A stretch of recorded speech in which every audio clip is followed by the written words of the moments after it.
On March 20th, 2020, with a pandemic sweeping the globe, Nintendo released a new Animal Crossing game, part of a family-friendly game series in which you build a village populated by cute talking animals. Now, as you might expect, the Animal Crossing series already had kid appeal, but this one became a bestseller with adults as well. It came out just as many people were being furloughed from their jobs and locked down at home with nothing to do. In a world of stress and uncertainty, many adults found peace in creating their own fantasy island communities and visiting each other online. A bunch of my friends got into this game, and I noticed something really interesting about what it says about real life. So in Animal Crossing New Horizons, you create a childlike version of yourself who can't be bald for some reason. Not that I'm bitter. And you make a home on a desert island. You can build things from the island's raw materials, catch bugs and fish to sell, and use the money you make to buy new outfits and increasingly nice furniture to decorate your island and your increasingly nice home. You can invite animal travelers to move to your new town, and eventually you get to really turn your island into whatever you can dream. There's surprising depth to this game. Flowers breed according to Mendelian genetics, each character has their own personality and style preferences, and you can build relationships with your town residents through birthday parties and gift exchanges. And, of course, just like in real life, money matters in this game. The in-game currency is called bells, and you can't buy nice things until you have enough bells. Getting more bells takes time and effort. There's even a kind of stock market. Although it's based on the price of turnips each week, it's run by a pig, and it's called Sow Jones Stock Market. So some of my lockdown friends really got into this game, and they spent many hours over many weeks trying to make money and build the coolest island to share with others. But what was really interesting to me was to see what happened with those friends when they finally did get enough money to afford the most expensive things in the game.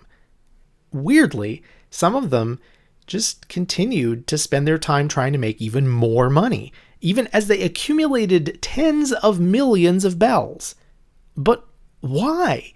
You don't get a score in Animal Crossing. Once you have enough money to buy the things you need, there is no benefit to having more money.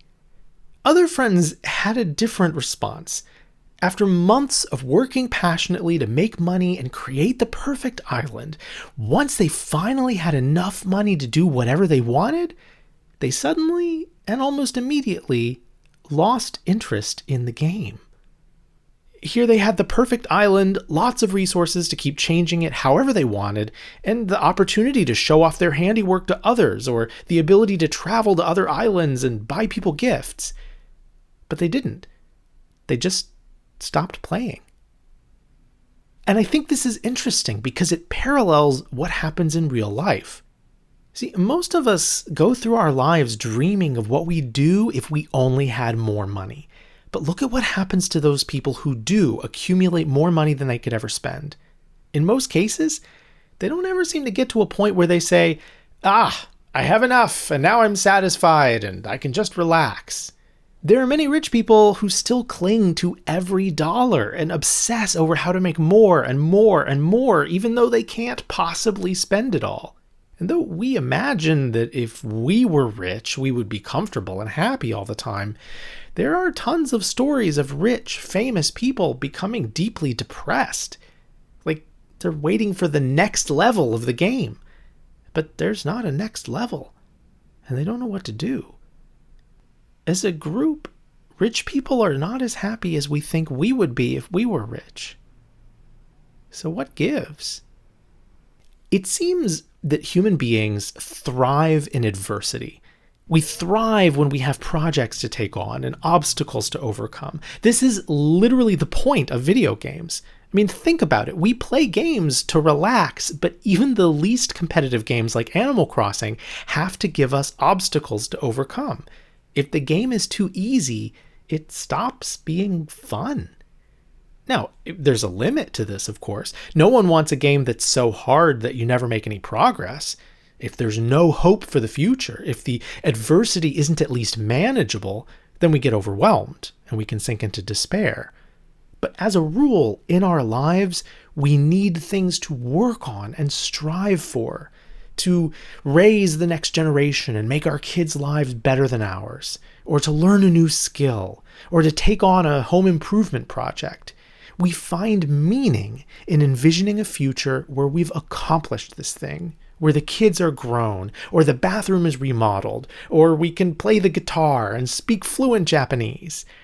Envisioning this future drives us and gives us something to look forward to, and knowing that we can take steps each day toward that future gives us agency and purpose. We find meaning in the striving, not necessarily in the arriving. And as a person of faith, I also find meaning in my faith. And again, I think there's a reason that my faith asks things of me. It's not that I believe an all-powerful God somehow needs me to do these things.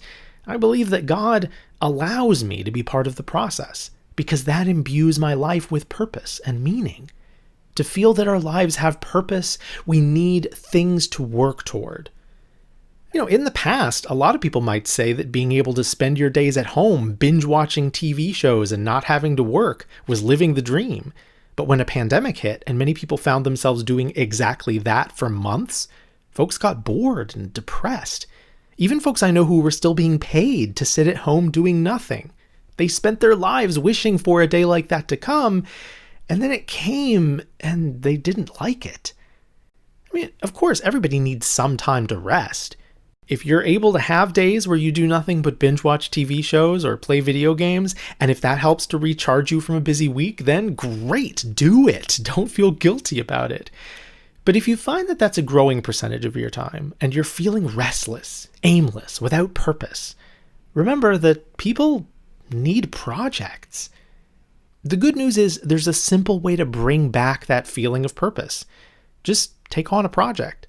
Start with something small and manageable, something you can take little steps toward every day, something you want to create, something you want to learn, something that, when it's finished, would make your life a little bit better. Or what about something that would make someone else's life a little bit better? Make a gift, learn to cook, organize your stuff, raise funds for a good cause, make some art and frame it yourself. Make a list of all the people you know. Think of something nice you could say to each one of them and then call them up, or write them letters, or organize a virtual hangout.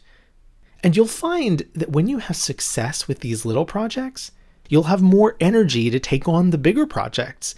Because part of what makes this game of life interesting is having a goal in your sights, something you haven't unlocked yet, and knowing that you have it in you to work every day towards making it a reality.